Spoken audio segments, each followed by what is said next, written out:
I'll pick you up yonder after to go find your mom. Trifling ass mudcat. Hey, I heard that. Okay, so, South of Midnight is a lot of things. It's regret, pain, passion, grief, love, all wrapped up in a phenomenal story. Released on April 8th by Compulsion Games, South of Midnight has garnered quite a bit of buzz for its narrative presentation and stop-motion art style, and it's no surprise why. The game oozes uniqueness with its Southern Gothic aesthetic complemented nicely by claymation visuals. When I saw the Summer's Games Fest trailer last year, I remember being intrigued by its art style and characters, but didn't have any particular expectations of it.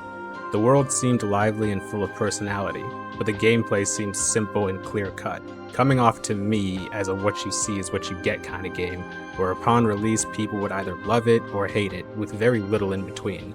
And boy did those who hate it fucking hate it.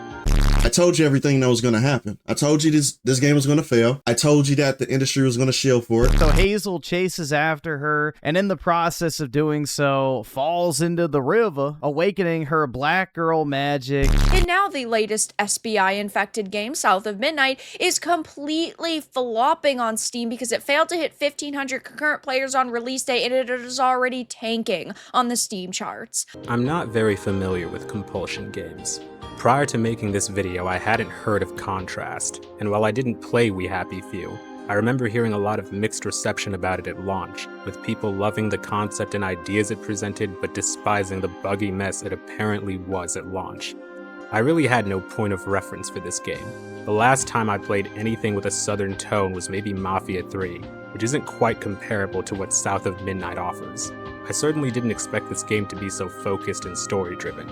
And speaking of its story, South of Midnight takes place in Prospero, a fictional town in the Deep South, where you follow Hazel prepping for a hurricane with her mother, Lacey. While checking in on neighbors at her mother's behest, the storm takes Hazel's house with her mom in it.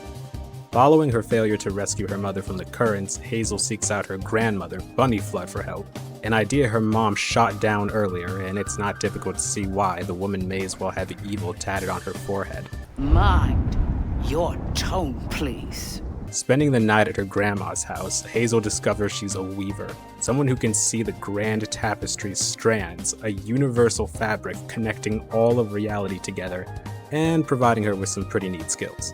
Armed with new abilities and realizing her grandmother is unlikely to help, Hazel sets off to find her mom, and eventually she does.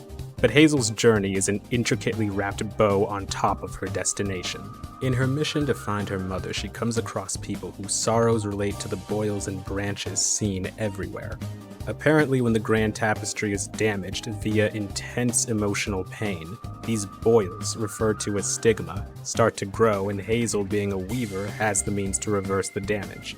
A side effect of doing so is witnessing what sort of trauma people around her are going through, and if there's one thing the town of Prospero doesn't lack, it's trauma in spades.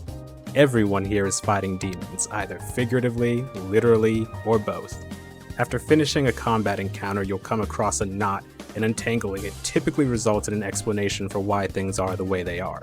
The environmental storytelling does a phenomenal job of showing without telling, but when you discover the skeletons these people are hiding in their closets, an older brother trapping his younger brother in a tree to die, a singer inadvertently causing her father to be eaten by an alligator, a man haunted by watching his dad get shot in front of him as a child. Pain, empathy, and healing is the name of this storytelling game, and South of Midnight executes these themes extremely well. All of this eventually culminates into a final confrontation with Bunny and the other big bad of the story, Ro, on behalf of his boss, Kushma. Later in the game, we learn that Hazel's late father, Trey, a man whose lack of presence is felt throughout the story, had a late sister named Cherie, and his mother, Bunny, loved his sister as much as she despised Trey, viewing her daughter as an heir and her son more like a servant. One day, Cherie got dirty playing as kids do, and Trey, also being a child at the time, thought to clean her in the river, accidentally dropping her in it, resulting in her death, further widening the already large rift between him and Bunny that would last years after his passing.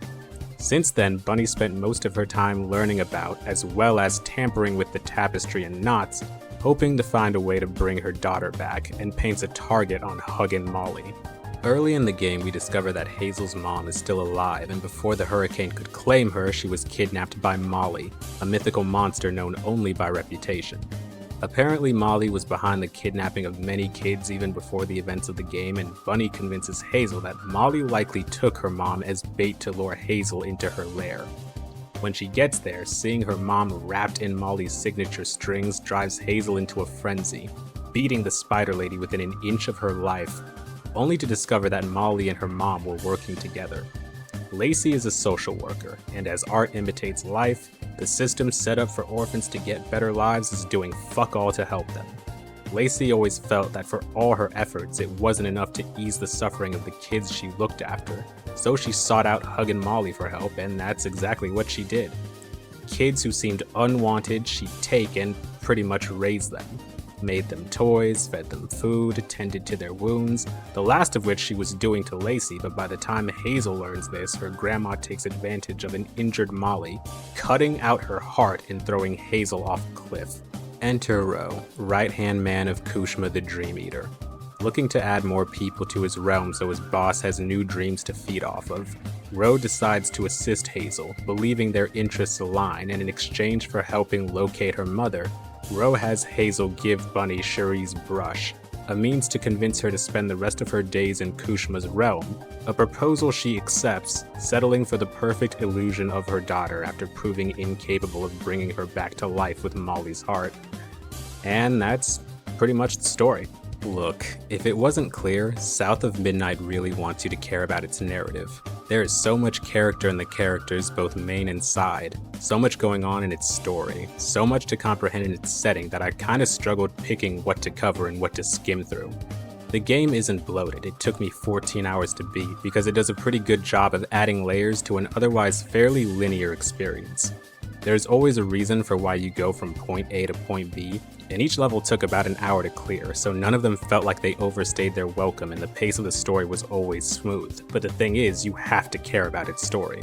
It's the driving force of the game that will make or break it for you, so if you can't be bothered to give a damn about whatever's going on, it'll be a tough sell.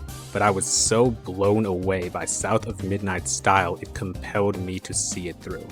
I can't stress enough that when it comes to everything revolving around the story, the game does all of it right. The voice acting is phenomenal. Hazel is a well-rounded and very grounded protagonist to view the setting through. The storybook presentation of moving from one chapter to another feels so inspired, and not a single character in this world feels one note or simple, despite the short length of the game. My synopsis might not be enough to describe how well written the story of this game is. Its gameplay, on the other hand, could have used some fine-tuning.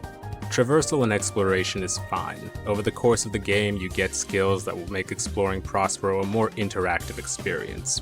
Your grapple for long distances, your force push for moving platforms, your glider for gliding, a low dude for smaller areas you can't reach, typical 3D platformer stuff, and that's fine.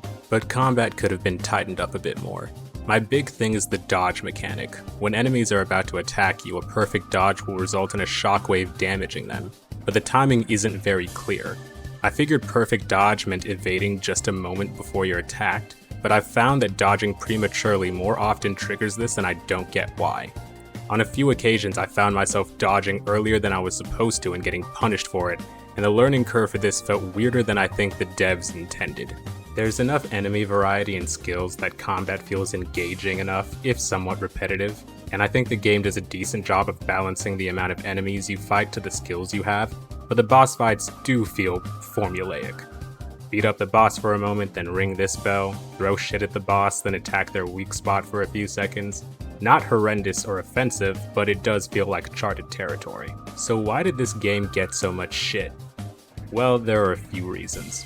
Sweet Baby Inc., a narrative consulting company, helped develop the story and characters of this game, and they don't have the greatest PR among centrist and right-wing content creators, but after playing this game and taking a look at their track record, I'm really not seeing what the issue is.